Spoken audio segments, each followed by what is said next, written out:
Thank you so much, Daniela, and the entire team for the invitation, by which I'm really honored. I'm happy to be here. As I said in the beginning, for those who weren't there yet, ECPR always feels like a little bit of a homecoming. In my PhD time, always went to IMISCO, of course, but also to ECPR. And we really, in those times, we really saved up money to go to the ECPR joint sessions, so like in Pisa. And so a lot of my colleagues where I now work with and build projects with, but also friends, they come from that period, also from ECPR. And yeah, basically I'm often introduced as migration scholar, but I'm not. I didn't study migration studies or something like that. I studied public policy, so policy sciences. With a big part political science, and kind of got lost in the world of migration studies. It's a case study that got out of hand, and it's actually quite relevant for today, because one of the big reasons why it got out of hand is that in public administration and in public policy studies, there was quite strong presence of traditional ways of thinking about public policy and how policy problems, societal problems are governed. And when, as a young student, I started studying migration and diversity, integration, we called it back then, nothing really worked, nothing really fitted, all the theories failed. And it was really exciting, actually, to put a lot of the theories to the test in migration and diversity governance, and then see that traditional policy science literature didn't really help me to understand what was going on. And that was the beginning of a journey on which I still am at the moment. And I've gone very deep into migration studies, but if you look at my publication track record, most of my publications are in policy journals. So I look at migration and diversity and try to examine more general patterns about how wicked policy problems, contested, politicized issues, how they evolve. And for today, and I'll start sharing my screen, I'll pick up on a very specific line that I've developed more recently in doing this, on focusing on complexity and complexity governance. Complexity governance has been studied a lot in areas like climate. In climate, complexity governance in the field of climate studies, environmental studies is really big.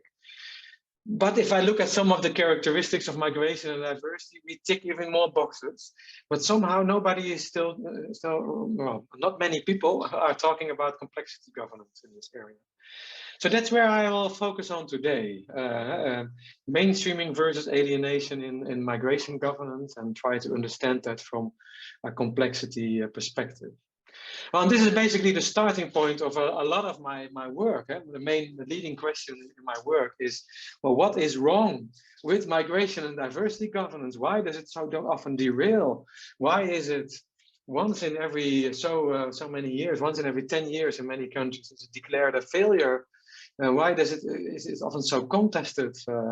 If you look at some of our core concepts, the term crisis, that is something for me as policy scientist. It's so intriguing that the term crisis, usually a crisis happens rarely, but in migration and diversity, we seem to be in constant crisis mode. We really roll from one crisis, the multicultural crisis, the integration crisis, into the refugee crisis, in whatever type of crisis, climate refugees crisis. There are so many crises in this area that says something about how we deal with the topic.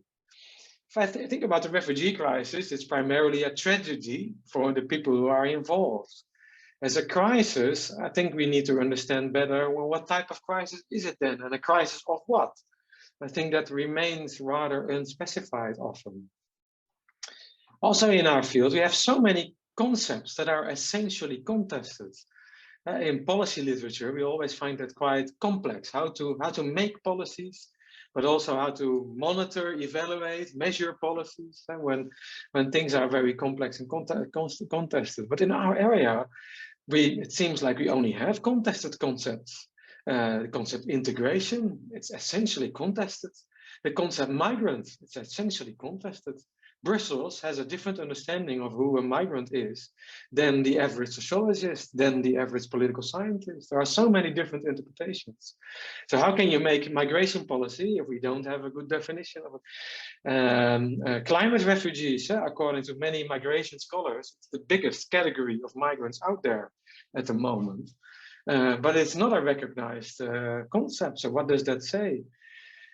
Then if you look at policies, there are so many conflicts and discrepancies that, yeah, but as a policy scientist, I tend to get very excited over that, because then for me, it's exciting to study. For instance, here, the sanctuary cities, welcoming cities, and then the conflicts and discrepancies between those cities and national policies or policies in other cities, and how do they coordinate, what conflicts do emerge. So as a scientist, I get very excited. As a citizen, it's also troubling. So if you are a citizen in a city, in a sanctuary city, then you get one message saying, "Oh, welcome, feel at home," and you get another message saying, "No, you should integrate and assimilate," and another message says, "Well, you should go away." So this invokes all sorts of fundamental questions. And the last one is that, in spite of all the complexity, I see a surprising huge amount of simple policy answers, like building walls. I had expected that after the Second World War and the experiences of the Israelis, nobody would build walls again. But what you now see is that now walls are coming back as a form of migration management. And I think every migration scholar knows that building walls is not very effective, but still they are being built. So what does that say about the policy process? As a citizen, I have certain feelings about that. But yeah, studying policy processes, my feelings are not entirely relevant, of course. So I want to understand why do we see this type of quick fixes coming up? So that's my core question. And I've discussed that question in a couple of publications. This is some free publicity for myself. And in a recent book on mainstreaming versus alienation, where the concept alienation basically stands for trying to understand why, so how and why we sometimes fail to grasp and respond to complexity, whereas mainstreaming can be a strategy, with the emphasis on can. I'm not a mainstreaming advocate who says, well, then if you mainstream, everything is solved, because that's clearly not the case. We know that from gender mainstreaming literature. But at least for an approach that is more complexity responding to complexity, and complexity recognizing rather than complexity denying. So one step back into a little bit the world of migration studies before I can make a step forward into it's ECPR after all. So I will make the step into policy literature in the end. But one step back into migration literature, this complexification that I'm talking about is not such a nice word. Complexification, nice doesn't linguistically doesn't work very well, but I never found a better word. But you see that in the field of migration and diversity, the social reality has been complexifying over 3 axes. So that's what I've learned from my more sociological colleagues in this field. One is the changing patterns of migration. So the old pattern, somebody leaving one place, going on a migration journey, arriving, settling, integrating, and becoming part. That doesn't really do justice anymore to migration. We see a broad variety of mobilities. So rather than us becoming immigrant societies or arrival cities, as Doug Sanders says it, we are becoming floating cities, floating populations with mobile populations. Another one is that rather than only talking about diversity and having big groups like the Turkish population in Germany, the Moroccan population in the Netherlands, we see that diversity has diversified. So you cannot really talk about the Moroccans in the Netherlands or the Turkish population. There are many diversities within diversity, as Hollinger says it. Like diversities along generations, along political preference, along legal status, along cultural orientation, along racial and ethnic orientation. There's no one single ethnic Turkish population. It just doesn't exist. It's often a projection of more Western literature, and we are now reviewing that, of course, more critically. Talking about race, ethnicity all the time, this can also have a reifying aspect to it. It can be a form of racism. Steve Furtevec, he's on the picture here, says we should talk about super diversity. So when we talk about diversity, we should do that in diverse terms, rather than that we try to singularize diversity by then saying, okay, diversity is about specific ethnic groups. So that is more complexity. You can no longer then say we target a policy at the terms, because that doesn't do justice to social complexity. You need a more intelligent approach to do. That's also the reason why we need to go beyond more traditional thinking about integration policy, but I'll come to that later. And the last point is that there's no one size fits all.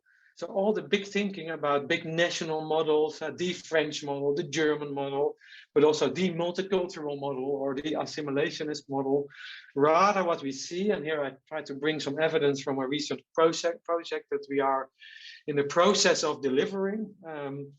You don't need to, I will not go into the details here too much, but it's a process where we try to map the diversity of diversities in European cities in at least 3 countries with comparable data. And then if we plot the diversity of diversities in European cities on a map, you get this. So then along the number of different origins and along segregation, cities are so incredibly different that it's very hard to say that a city like Bari in the lower right corner could have the same policy as Amsterdam or Rotterdam or Paris or Saint-Etienne or Pau. So we need to think about this much more sophisticated way, that Rotterdam gets the approach that fits best with the Rotterdam situation. But then we need to stop thinking about the big modeling we should stop chasing the idea that there would be a one-size-fits-all approach to complex problems. Something that climate scholars have understood much better than we, which is surprising, because in climate, I think there is a more global component than there is in migration. There is nice complexity literature by Scott Page, David Byrne, let me check the name here, Geyer and Rihani, before I say it wrong. And there is good literature about it, but the connection with migration somehow is not made. And I'm rather critical of that. So I think there is something traditional in our field, which partially has to do with more traditional perceptions of seeing migrants, that we also have the old tradition of ethnic lensing. We study migrants as being part of an ethnic group rather than as people with very diverse backgrounds. And so that is, I think we are lagging a little bit behind there, and there has been policy impact on us. So we are also sometimes following the policy models and perhaps unconsciously reproducing policy models. So I think complexity thinking can help us reaching beyond ethnic lensing. So especially after BLM, I think we need to be more aware that we shouldn't ethnic lens. I think that should be an ethic standard in our field to not to do ethnic lensing. And the same with policies. Rather than following policy models, we should be criticizing and helping. So criticizing models and helping policymakers to reach beyond models. So then, as promised, from migration studies to policy literature. And there's this very complex cliche statement, but I keep coming back to it. And it doesn't make me very popular in the policy world, and I don't get invited a lot to give talks about the fact that complex issues require complex responses. As you will, I'm sure you'll understand, because for a policymaker, that's not always what you are looking for. But as an academic, it is really what I mean. I really try to move them beyond the idea that you can have quick fixes for complex problems, or that they have the possibility at all to solve migration, to fix migration, or to fix integration, or even to fix racism. That's not the way to think about this. That you try to think of one quick fix and then you implement it and then it's all gone. I think that's really 20th century way of thinking about policy. And I've studied a couple of literatures, including gender mainstreaming literature, environmental mainstreaming, disability mainstreaming literature. And what was very nice is this book was really an eye-opener. Sometimes you walk in a different conference and you read a different book and then you think, oh yes, that's what we need. That's what I had with this book of Verwey and Thompson, where they basically criticized the International Panel of Climate Change, which I found very counterintuitive because I was a big fan, to be honest, of IPCC. I thought, oh yes, very good. And they said, no, it will never work because it's not a very complex or sophisticated, intelligent approach. It treats environment as a standalone topic. And that will always fail, they say, because you need the economy, you need thinking about welfare states, you need thinking about how you design nation states and how we think about consumer behavior. So if you set experts apart and think about climate, it will always go wrong. So I thought that was a very good point. They also say from government to governance. IPCC calls upon governments to take action. And what Verwey and Thompson say is that governments cannot really solve that problem. Big companies can. Shell can, if they change their behavior. The big ICT companies of the world, if they join the nudging of people into more green behavior.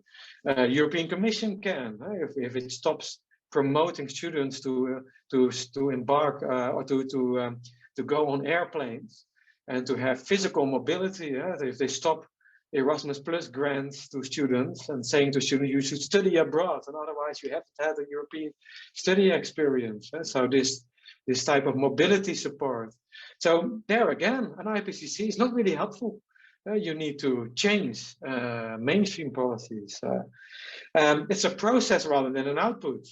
So having big IPCC conferences with big report, that doesn't help a lot. You need then to align up a process where you work with Shell, with the European Commission, with other actors, with schools, with education, with ministers of education.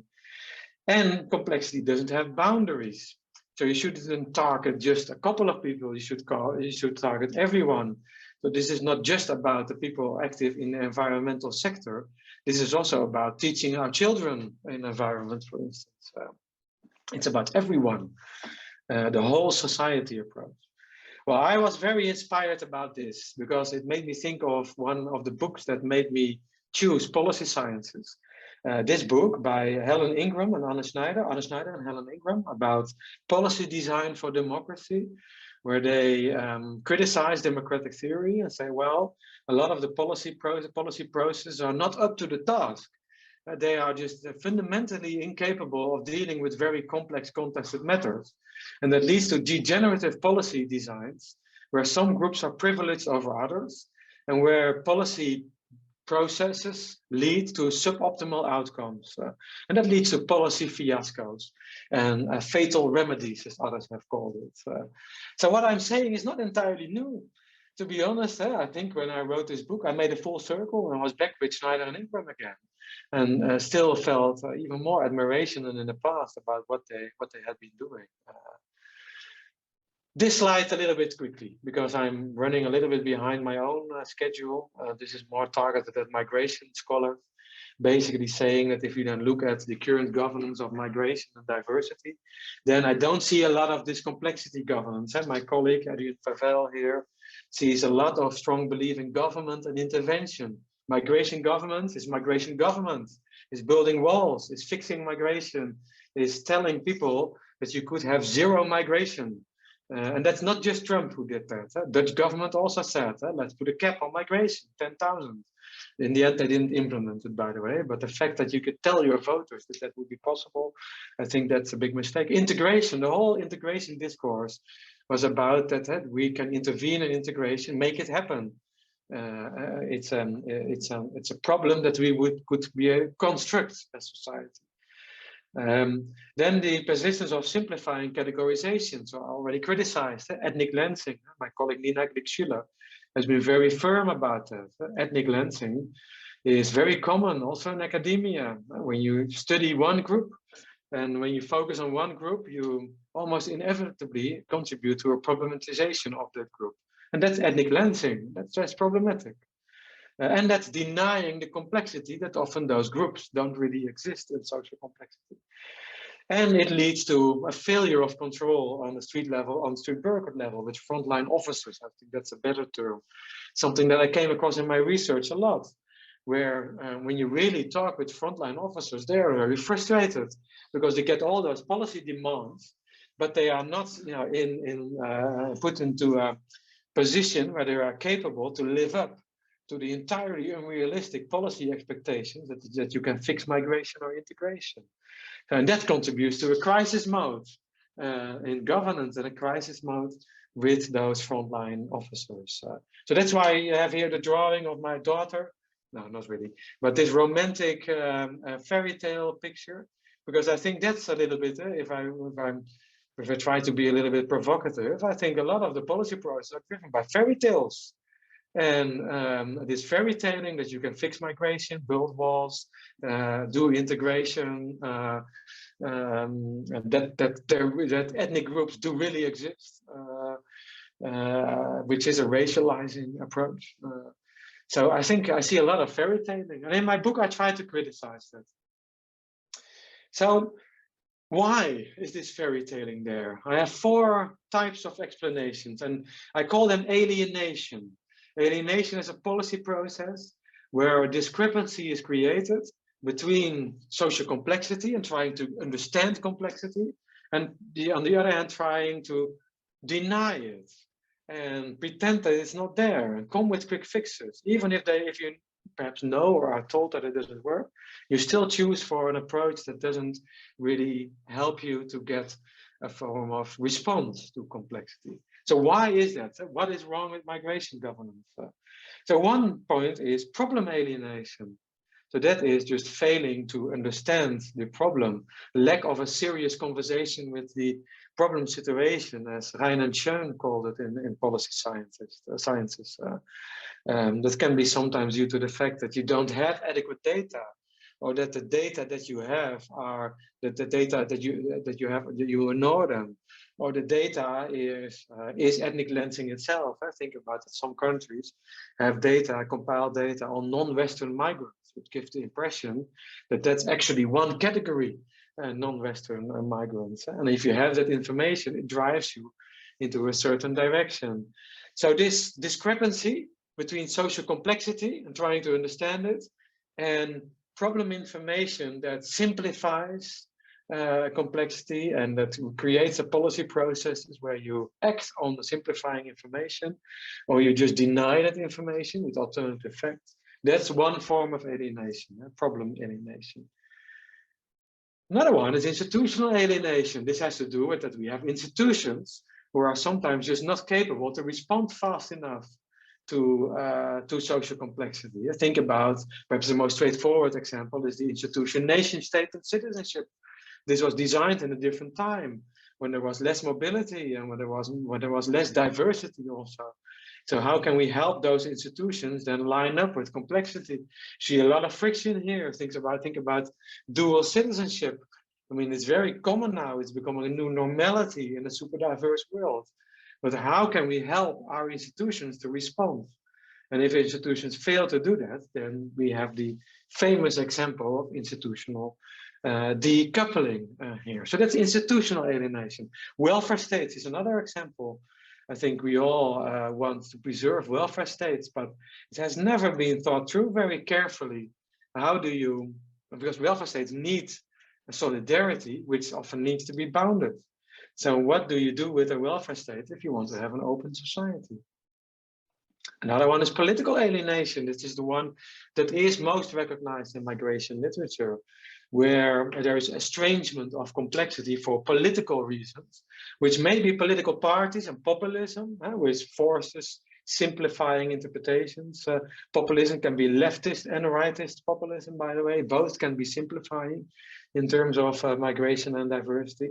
But it can also be economic inequalities. Think about big business, who on the one hand often supports culturally conservative discourse, but on the other hand wants open borders because cheap labor helps big business, of course. This is the client politics thesis that I'm sure you're all aware of Freeman. I think political alienation explains the gap that Freeman is talking about. Political alienation means that some politically privileged groups have more to say about policies and curb it into their direction. And that creates a discrepancy with the narratives, the discourses that they tell to the voter, that they want to be rather restrictive. Last form, social alienation, is that also in our language, in our discourses, we often reproduce simplifying stories. I think the term superdiversity is helping us to reach beyond that, beyond ethnic lensing. But a lot of our language is trying to simplify the reality of diversity into clear groups, for instance, or into clear categories. Even the language of thinking about asylum migrants or labor migrants or climate refugees, that's simplifying literature, simplifying discourse. In reality, often a migrant has multiple reasons why he or she would migrate or not. I think for humanitarian migrants, you could say, well, that can be driven totally or almost entirely by purely humanitarian reasons, and we have an asylum system to check that. But for labor migrants, usually it's a combination. And for some humanitarian migrants, it can also be a combination. And for family migrants, it can also be a combination. So this legal discourse is a simplifying discourse as well. And that can promote the inclusion or exclusion of groups. I think also the fact that we don't recognize the term climate refugees, that excludes climate refugees from the debate that we have about humanitarian migration. So what should we do then? Then mainstreaming is something that I am taking from the literature on environmental mainstreaming and gender mainstreaming as a theoretical approach for grasping complexity. Theoretical, because especially in the gender mainstreaming literature, there's also a lot of examples on how if mainstreaming is not applied properly in practice, you can get a lot of negative side effects. But in theory, mainstreaming says, well, you need to have an integral approach to complex issues because they are complex. So you cannot say gender is just, for one minister with one department, with one budget, and it's just about women. That's not what would work very well. An environment is not something only for environmental departments, only about actors in that sector, talking about environmental licenses per se, for instance. Environment is about everything. It's about social affairs, foreign affairs, labor, it's about everything. Gender is about everything and about everyone. Everyone should talk about gender. In mainstreaming and diversity, we should reach that same level. We are cross-sectoral. We are precisely a topic that should never be siloed. And I think now we are a siloed sector. We are a parallel sector. We are a pillar, a silo, rather than something that is organized cross-sectorally. I think that is a mistake. And we can learn there from environmental and from gender mainstreaming. We should think about the process rather than a model or one solution.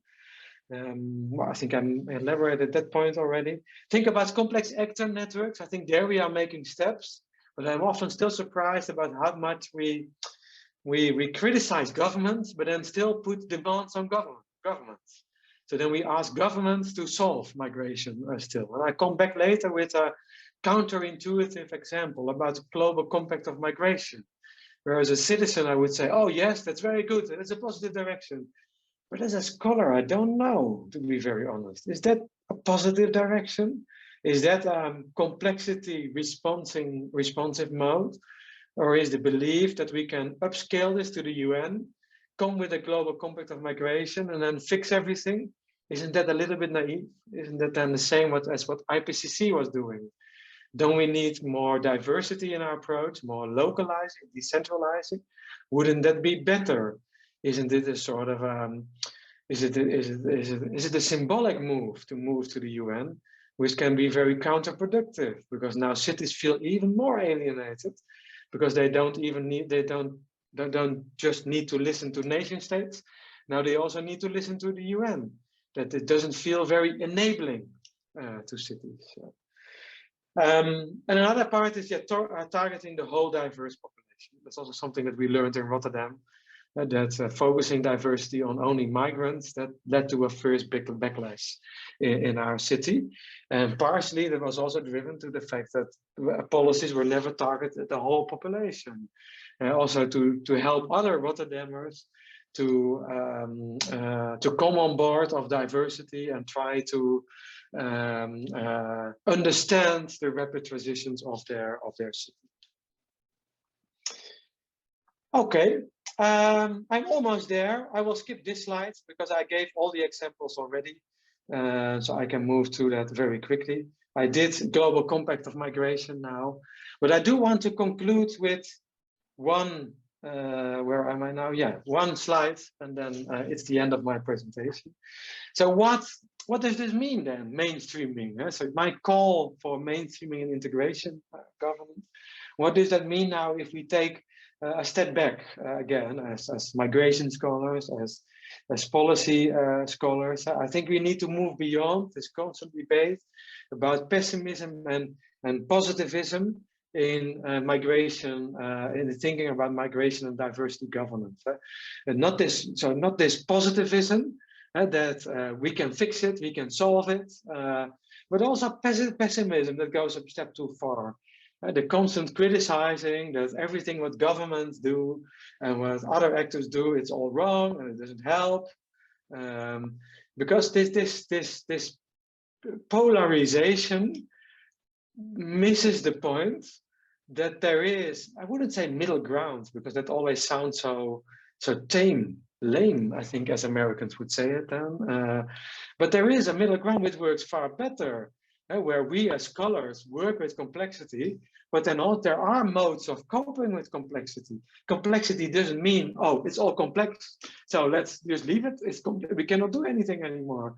That's really not true. And I think in gender, just to pretend that in gender you would say, oh, gender is such a complex topic, so I don't do anything about it, it's too complex. That would just not be okay. And I think we are saying more or less that now in the field of migration. It's so complex, governments fail, so just leave it. And I think that is a big mistake. So there is a big world between pessimism and positivism, but then we should really provide an answer there. It requires an investment in the quality of the policy process. So one of the reasons why we are alienating so much is because the factors leading to alienation are dominant, and the factors leading to or providing space for mainstreaming are recessive. So they cannot live up to the factors that lead to alienation. So this says something about the quality of the policy process in migration and diversity governance. So this is something that we should understand. We should not only criticize the outcomes, but then also help understand the policy process to be able to enhance the quality of the policy process.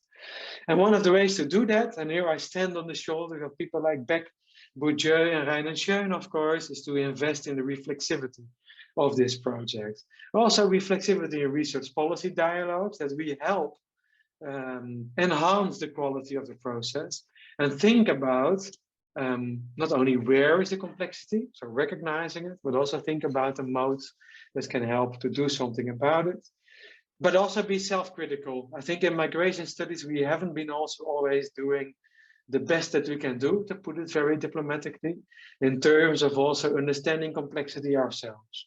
Especially when it comes to ethnic lensing, I think we don't have a very good track record.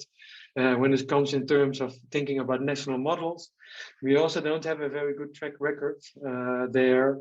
And in being dependent on policy models, we also don't have a very good track record. So yeah, I think enhancing complexity understanding starts also, so changing the world starts with ourselves also in that sense. And the one way to do it, and that's also why I'm happy, and then the circle is round for my talk, is to mainstream migration studies as well. So let's stop talking only to migration scholars. Let's connect our field with others more. Let's try to make a contribution to mainstream political science literature on what does migration and mobility mean for democratic theory, for democratic systems. For sociology, what does migration and mobility mean for thinking about inequality for instance, and about cohesion, about welfare states, for instance. I think that is the maturity of the field of migration studies, if we have reached that stage. So then we should mainstream ourselves and go to conferences like ECPR. That's it. Thank you so much for your patience and listening to me. And I hope we have enough time left for all